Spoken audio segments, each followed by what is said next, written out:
to the metal when the lane moving fast. Hey, let them all cross. If they hate, then let them hate and make a bigger boss. Hey. This episode is brought to you by SPI Logistics, the premier freight agent logistics firm in North America. For over 40 years, SPI has been diligently building the most successful freight agent network to provide first-class relationships for our shippers, receivers, and carrier partners. We are more than another transportation network. We are a dedicated team of professionals united by one singular purpose, and that is to expedite our agents' success.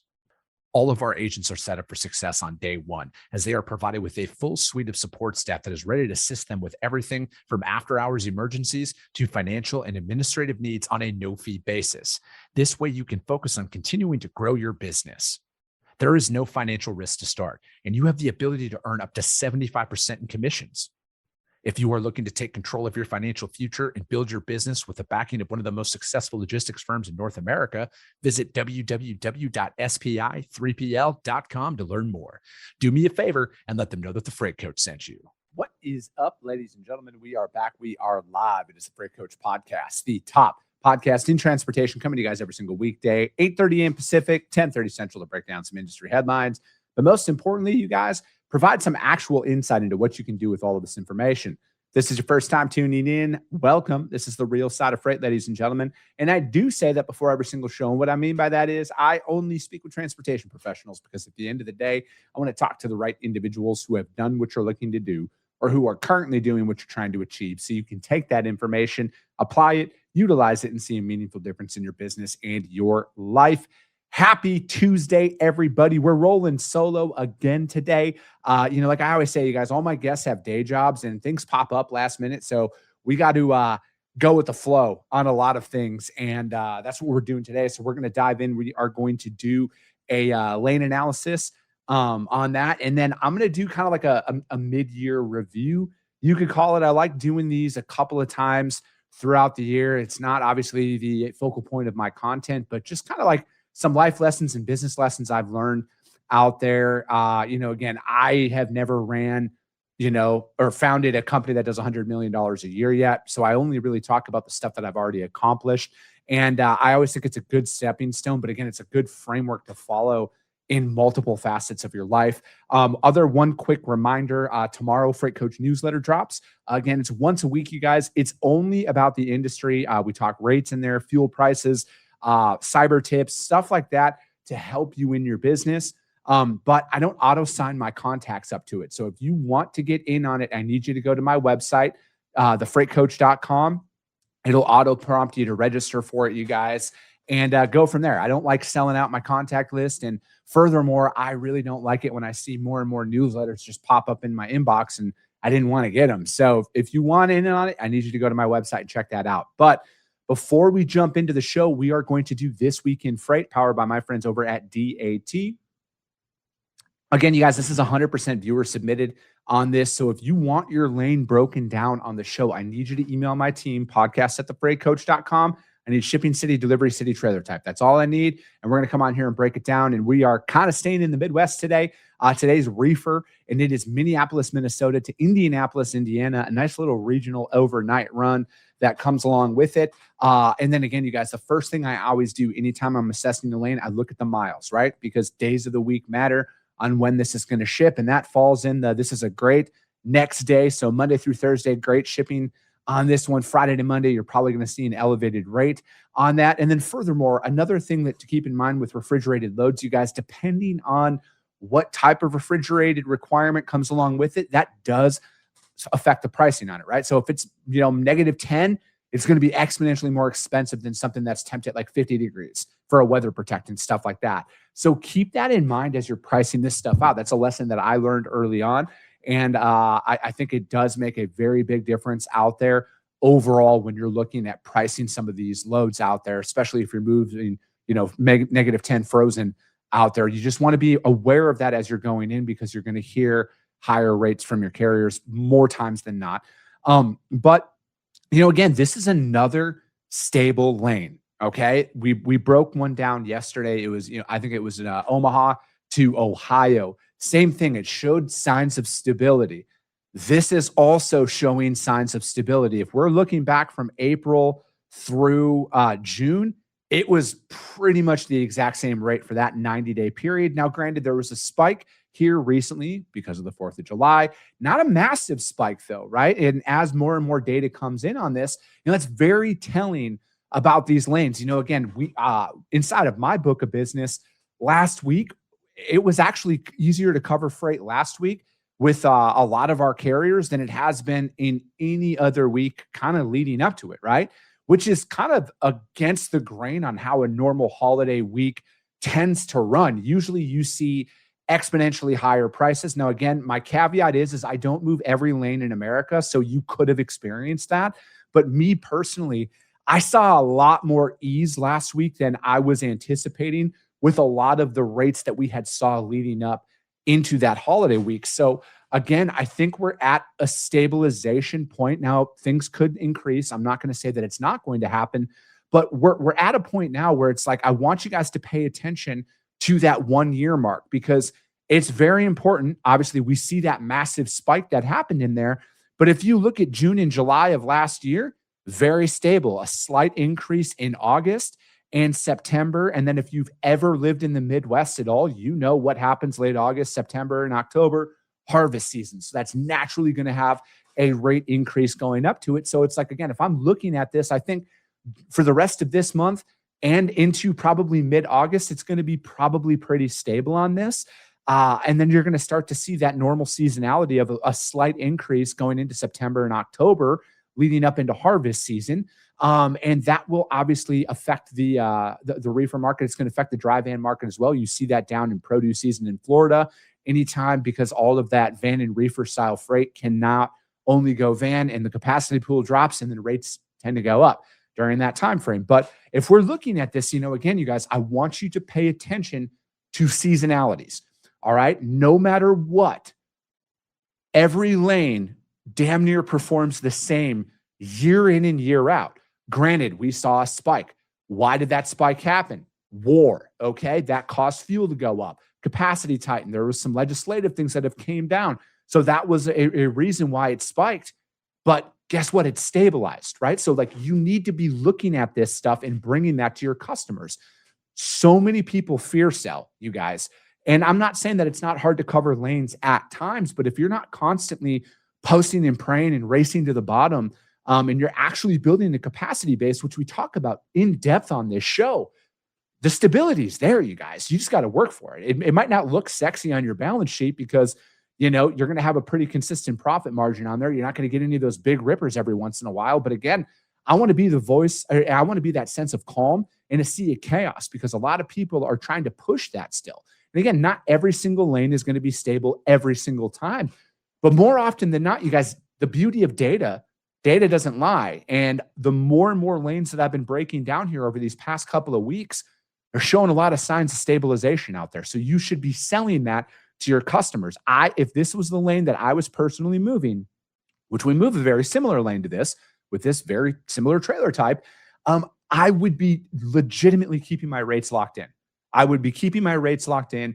Yeah, I might have to eat it on a couple of them, break even, do whatever to service the account, but I want to be that stable provider right now when everybody else is running around like a chicken with their head cut off, right? I think it's a very strong play. I think this lane stays stable and will remain stable here probably until harvest season coming up. I'd say, through August, you should be all right. General rule of thumb, harvest starts mid-September, but you start seeing a little bit of a late season push, late August push out there. And again, pay attention to that, you guys. But again, I think this lane is going to probably perform the same.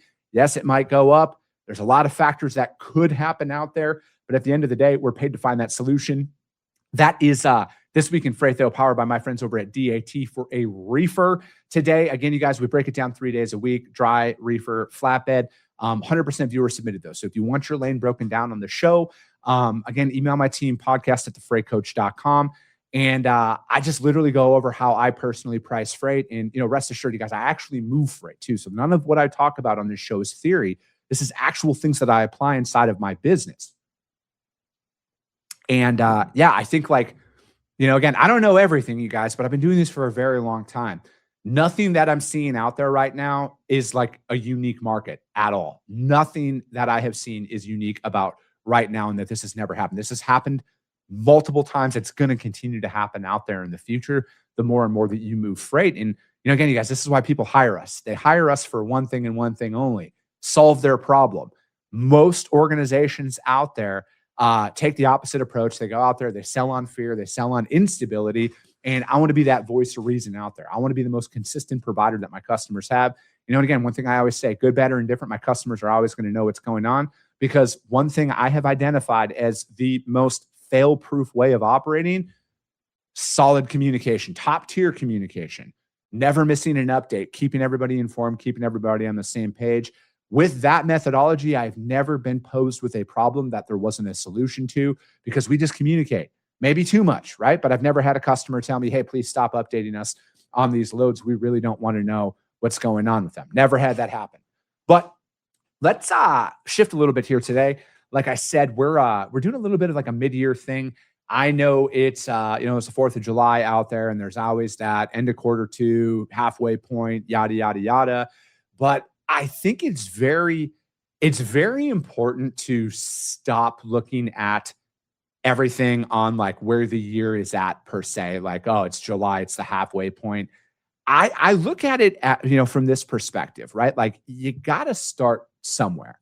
Okay. It doesn't matter if it's July. If you sit here and say, oh, I'll start that business in January, you're never going to start it. Right. But like, can't say never, but like, there's a very low probability that you're going to convert. The best time is now. The very best time was yesterday to make that decision. But, not to get all philosophical on anything like that, but, I turned 40 this year, and it was kind of a reality check for me a little bit, because I feel the opposite of how I thought I was going to feel at 40 when I was 20, right? Like, when I was 20, I thought 40 was fucking never, like, I was going to be old as shit. I was going to look like shit, feel like shit, all of that stuff. And I couldn't have the opposite experience that when I am, right? Like, at 40, I'm probably in the best physical shape of my life.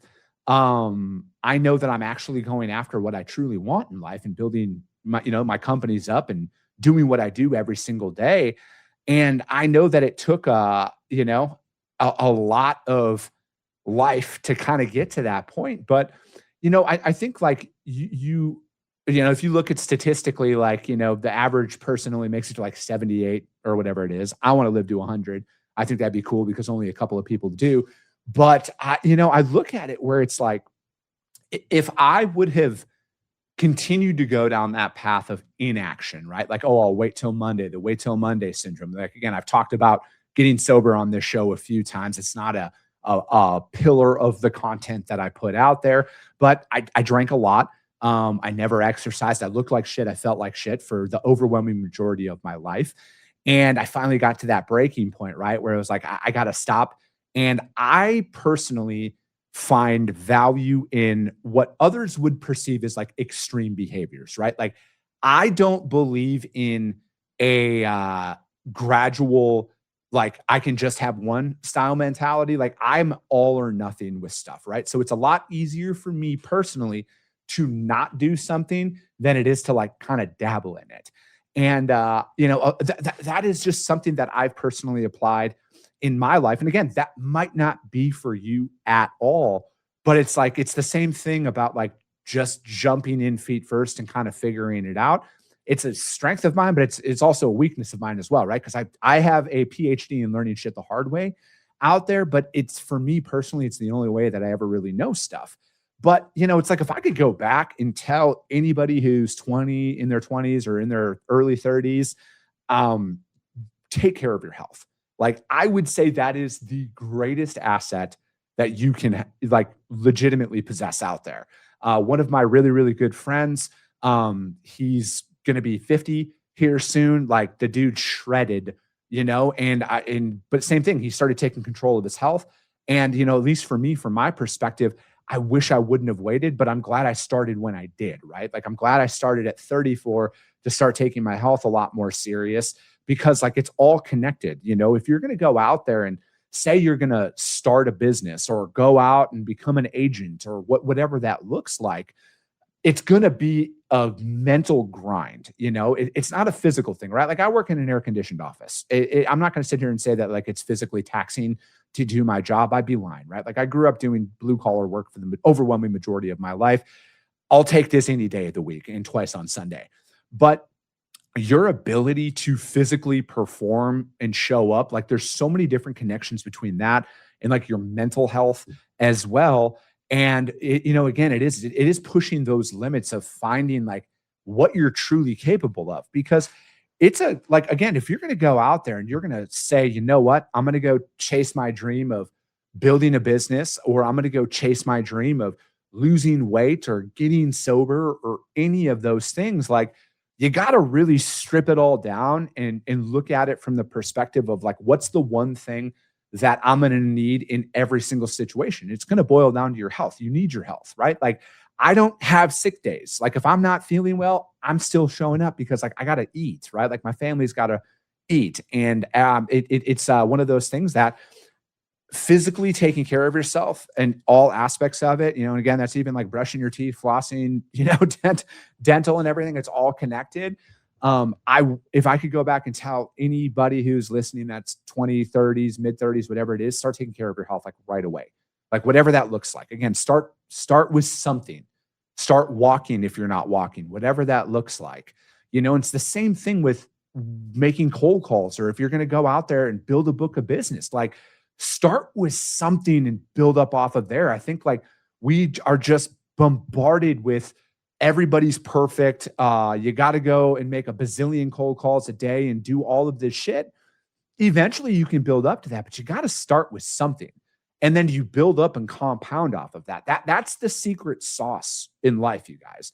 It's not sexy. You can't sell it in a course. I can't sell somebody a course on like, hey, you're going to get hung up on 99% of the time, and you're going to get told no 99% of the time, but eventually you're going to get told yes. And then you're going to get yes again and yes again. But it takes a really, really long time to get there. Nobody wants to buy that shit. Everybody wants instant results. And I think that's why that start on Monday sounds so much more appealing than anything, right? Like, oh, I'll start that business next quarter. Like that will literally kill you in due time. Like the more and more you push stuff out, the more and more it's just there's such a less likelihood of it ever happening, right? How many people gave up on their New Year's resolutions or gave up on their quarter one or quarter two sales goals or business goals or whatever that is for the year because they're so far behind and everything else? So like, fuck it, I'm going to coast for the rest of the year, right? Like that falls into so many people, but like those are the habits that are killing you. And I'm putting Chris Jolly on the top of that list, right? Like I will always put myself first because those are those things. Just like everybody, I'm a human being. I get frustrated when we're not converting new business opportunities at the level that I think that we should, or we're not growing fast enough and everything else. It's all part of the process. But, again, I also look back and I really, really, really try my best. I'm just focusing on today, right? What can I do today to move my business forward 1% or move my health forward 1%? And controlling those little things compound over time, right? Like, again, we want to sit here and go from, when I was at my heaviest, I was like 260 some pounds to where I am today. It took like 5 years to get there, right? But most importantly, to keep that weight off, right? Now, if I look at it from a business sense, it took me probably 2 years. And again, you guys, I went to public school. Things are a lot harder for myself than probably most normal person. But now I got a sales system down to where it's like I'm doing 40 some touches every single day without fail. It doesn't matter. It doesn't matter if I'm in a good mood, bad mood. I'm putting in the work. I'm putting forth that effort. And I'm finding ways to actually reach my prospects in a meaningful way now. And I'm not falling in to that automation, we'll call it indoctrination out there, right? Like I'm telling you from somebody who actually prospects every single day, you guys, all of your prospects know when it's an automated generic message that you didn't put any effort in creating, right? Like you're not going to get, like your KPI might look fucking phenomenal because you sent 150 emails that day. But if there's no response from it, it's wasted effort, right? So it's like to get in there and just like targeting the right people and doing the right motions. And again, it's all interconnected, whether it's, work, physical, whatever that looks like. focusing in on like, how do you just get a little bit better and a little bit more aligned? Like I'm constantly shuffling through my prospects right now because again, I only have so many touches I can do in any given day, in any given week. And if I'm not getting anywhere with the prospect, I got to stop going after the comfort of, hey, I can call them, but I know they're not going to answer the phone to say that I got my call done. I need to drop them and backfill that slot with somebody who might pick up the phone. And then I got to call them a certain amount of times or email them or whatever that looks like to get noticed. And if they don't respond, I got to drop them and put another one in. It's this, like eventually you got to realize that that comfort that you're seeking of that routine of like, hey, I'm hitting my numbers, but I know it's not doing anything. Eventually you're going to hit that. And if you're in a position like myself and you're self-employed and you're working off of limited capital, like your runway is only so long. You can only survive for so long on the money that you got coming in before you're going to be bankrupt, right? So again, it is just those small little pushes. I'm not saying you blow up your entire sales process today or anything like that, but you got to start looking at like what's working, what's not working, and then make those small, meaningful changes. Because otherwise, you guys are going to wake up, it's going to be January, and nothing's going to have changed, and you're going to be wondering, like, am I even going to have a job, right? Because is my sales manager going to fire me and everything? And it's like, I look at it where it's like, I will say with confidence, I'm unemployable at this point in my life. Again, I've been self-employed now for over 6 years. I could never walk into somebody else's office for the rest of my life. I refuse, right? Like the boats have been burnt. I will figure it out. That's my mentality. I'm going to show up. I'm going to perform. I'm going to constantly refine that system that I'm operating. And again, like this is like that unsexy stuff in business that I talk about in some of my posts that I put out there, where it doesn't get a ton of likes, right? Because nobody wants to hear the truth about it. But it's like, you have to like legitimately be looking at your daily systems in all facets of your life. And how can you drop something to improve it? Just get a little bit better out there. Again, if I could go back to being 20, I would tell anybody, stop thinking you have to completely reinvent yourself overnight. Take your time, find an area, improve in that area. And when that becomes your new normal, right? Maybe it's your new normal is now, hey, I'm making 25 sales calls every single day, or your new normal is I'm doing 10,000 steps every single day, or whatever that looks like, or I'm reading a book a month, whatever that looks like. Then that's your new normal. That's your new routine. Then you can fix another area of it, right? So again, take that compounding approach. It adds up over time, because trust me, if you start at 20 or 30, your life's going to look vastly different at 40. Just like if you start at 40, it's going to look vastly different at 50, right? Like you just got to stop putting shit off, because next month, next year, and ultimately, not to sound too morbid, none of it's guaranteed. Like I know so many people that I went to high school with, that I grew up with, rode the bus with as kids that are dead now. Like it's fucking crazy that the kids I used to play t-ball with have died. And that comes along with it, right? So again, you might not have more time, So it's like, why wait? Why wait another day? Why waste another day of your life doing something that you shouldn't, because it feels good in the moment, right? It feels comfortable in the moment, but eventually it's going to run out. Eventually there isn't going to be a next quarter or next Monday, right? I don't want to sound too morbid with it, but that's just the facts. That comes along with turning 40 and losing a lot of people that you grew up with, losing a parent, stuff like that. It changes shit. It changes your mentality on stuff. It changes how fast you want to operate and how much you want to make changes out there, because for a fact firsthand that you don't know how long you actually have. Another thing too, eliminate negative energy from your life, whatever that is, right? For me personally right now, I'm on a mission to stay off of social media in regards to like Instagram, TikTok, Twitter. I'm on a mission to stay off of it. Fortunately, I have people who can post for me now. So a lot of the content that I make, it's me making it, but like I'm having somebody scheduled to post out for me, because I am trying to eliminate any and all distractions from my goals in my business. And my goals are to add new business and not to get pulled in to any of the negativity that I see out there, because you see a lot of it and you got to control that energy, because it's like, it starts to bleed into other areas of your life. And, for me personally, There's nothing productive on Instagram. There's nothing productive on TikTok and other things. Like, yeah, it's cool. It's funny at times, but like overwhelmingly, it's just not productive for what I'm trying to accomplish right now.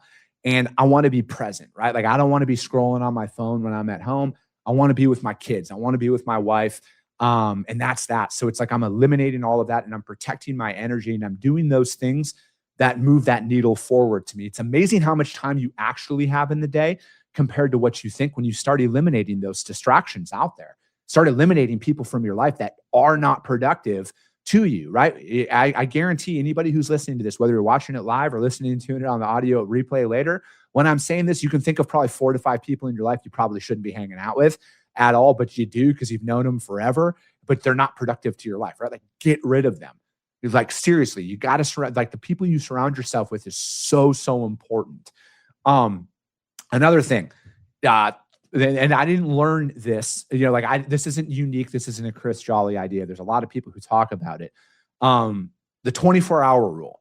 What do I mean by this? Whether it's a positive thing to celebrate it for only 24 hours, most importantly, if it's a negative thing, try not to let it go for longer than 24 hours that you're dwelling on stuff. And again, I know there's a bunch of different levels of negative things that can happen to you, right? Like the death of a loved one, stuff like that. It's going to take you a little bit of time to get over it. But like, don't let anything stop you for more than 24 hours, right? Just like, don't over celebrate your wins. Don't over dwell on certain things that you cannot control. Things happen. It sucks. And I'm not trying to like make anything seem light, like things don't affect me. It does. I just know that like you can't dwell on things forever because I've lost some very, very close people to me in my life. It's been a few years now, and guess what? The sun kept rising. If I would have kept dwelling on that, I wouldn't have made any progress in my life. And then frankly, the people that I have lost, I know would be super pissed at me for putting my life on hold because they are no longer here. They would want me to continue to move forward with it. Another thing too, intention. People will overlook, again, like back to the whole social media thing. Everybody has always told me, I wish you wouldn't say fuck so much. I think like, I wish you wouldn't curse so much out there and stuff like that.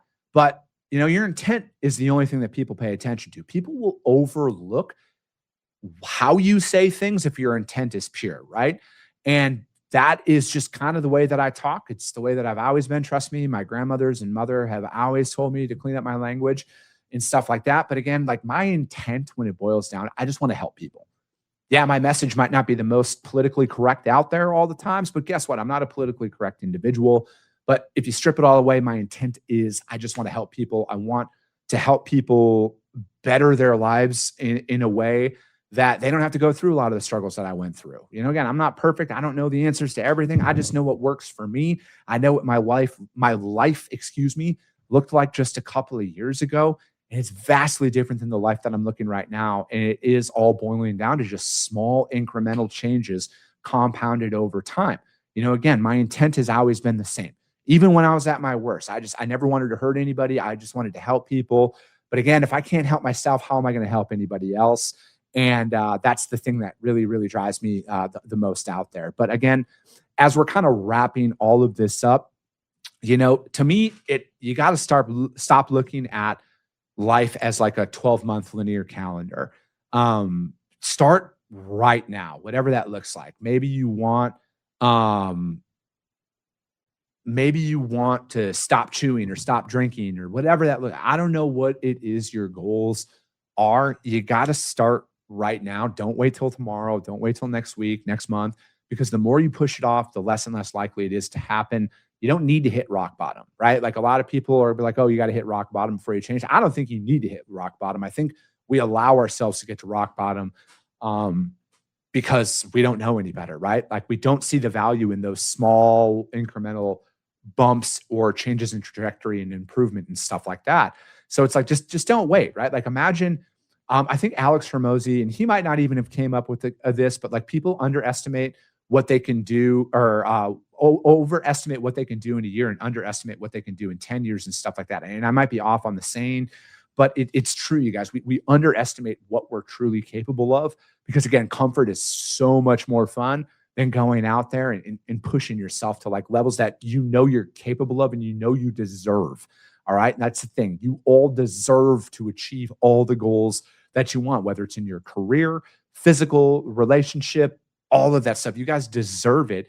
It's just not going to be easy to get there. But again, you got to start with that one day at a time mentality and just start with one action, right? One action compounded over time leads to multiple, and you're going to achieve a lot of great things out there. But that's going to be it for today, ladies and gentlemen. I wanted to change it up a little bit because, I just have to, right? Like this is just a lot of the stuff that goes through my head. And I know I can't be the only one who thinks this way. Maybe I am. Maybe I'm just the fucking crazy one. But that's going to be it for today, you guys. As always, if you got value in what you heard and you're not subscribed, do me a favor, subscribe to the show. Share the show if you got value in this, or if you know somebody who is going through some shit that I described on here. Like, again, put that out there, you guys. Share it out there. I appreciate you guys. I love you guys, and we'll be talking to you soon.